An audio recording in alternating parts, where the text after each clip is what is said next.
कि पूरे देश भर में कोरोना वायरस के बहुत सारे मामले इन दिनों में आए हैं और इस बात को हमको भी स्वीकार करना होगा कि हिमाचल प्रदेश में भी पिछले कुछ दिनों से कोरोना वायरस के मामलों में बढ़ोतरी हुई है।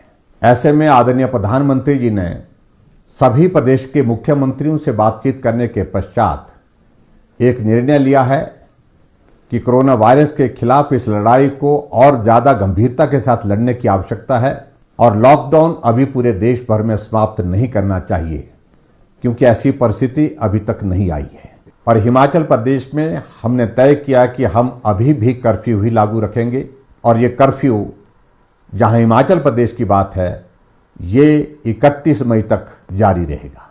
मैं आप सबका आभार व्यक्त करना चाहूंगा कि इस दौरान जहां हिमाचल प्रदेश में हमने कर्फ्यू लागू रखा था और उस कर्फ्यू का पालन करते हुए जो भी दिशा निर्देश प्रदेश सरकार और केंद्र सरकार से आप तक पहुंचे, आपने उनका पालन किया है। हम हिमाचल प्रदेश में इस बात को महसूस कर रहे हैं कि कोरोना वायरस के कुछ मामले पिछले दिनों में जो बढ़े हैं, उसमें जो प्रदेश से बाहर हमारे भाई बहन रहते थे, बच्चे रहते थे, वो हिमाचल प्रदेश में आए हैं।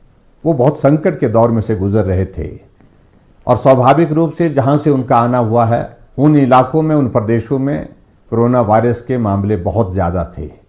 ऐसे में ये संभावना व्यक्त की जा रही थी शुरू से ही कि कोरोना के मामले हिमाचल प्रदेश में और बढ़ सकते हैं और ऐसा हुआ भी।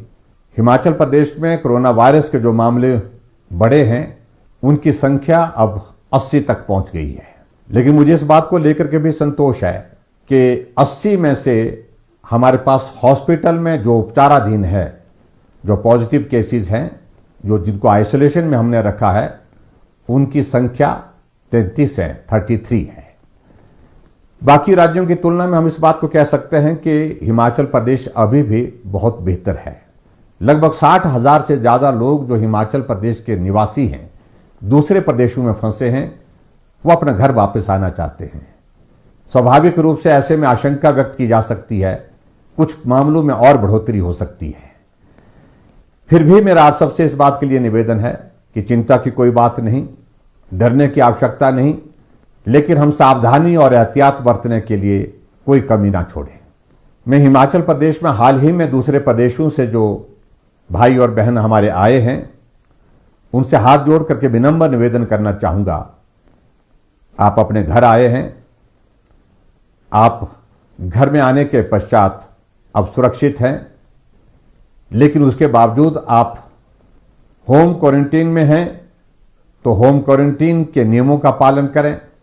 परिवार वालों से भी इस बात के लिए आग्रह करें कि वो भी नियमों का पालन करें।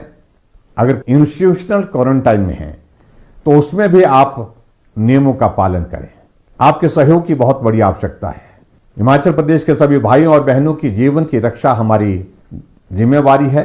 हम उस जिम्मेवारी का निर्वहन कर रहे हैं और मुझे पूरा भरोसा है, पूरा विश्वास है, आप इस संकट की घड़ी में हमारा सहयोग करेंगे। इस बीच में मुझे इस बात को लेकर के खेद भी है कि कोरोना वॉरियर के नाते जो फ्रंट लाइन पर काम कर रहे हैं, जिसमें एक डॉक्टर टांडा मेडिकल कॉलेज का, वो भी संक्रमण की चपेट में आए हैं। एक हवलदार, वो भी पुलिस विभाग में काम करते हुए कोरोना वायरस की चपेट में आए हैं। मैं उम्मीद करता हूं कि उनका स्वास्थ्य बहुत जल्दी ठीक हो जाएगा। मैंने उनसे बात करने की भी कोशिश की, वो दोनों स्वस्थ हैं और उम्मीद करता हूं आने वाले समय में वो ठीक होकर के बाकी लोगों का भी हौसला बढ़ाने में मददगार होंगे।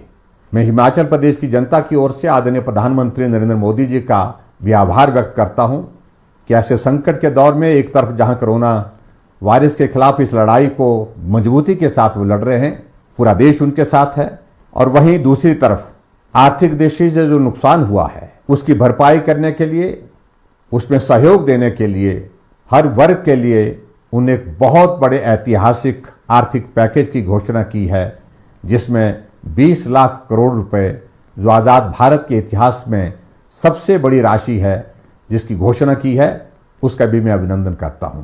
एक बार फिर से मैं सभी हिमाचल वासियों का आभार व्यक्त करता हूं, जिन लोगों ने अपने सीमित साधनों के बावजूद हर तरह से मदद करने की कोशिश की है। इस संकट के दौर में, चाहे वो मास्क बनाने की बात है, चाहे वो राशन देने की बात है, चाहे वो भूखे को भोजन देने की बात है, हर जगह मदद करने की कोशिश की है। उसके लिए भी मैं हिमाचल प्रदेश के सभी भाई बहनों का आभार व्यक्त करता हूँ। आप सबके सहयोग और समर्थन की उम्मीद के साथ और इस विश्वास के साथ कि हम सब लोग निश्चित रूप से कोरोना पर जीत हासिल करेंगे, आप सहयोग बनाए रखिए।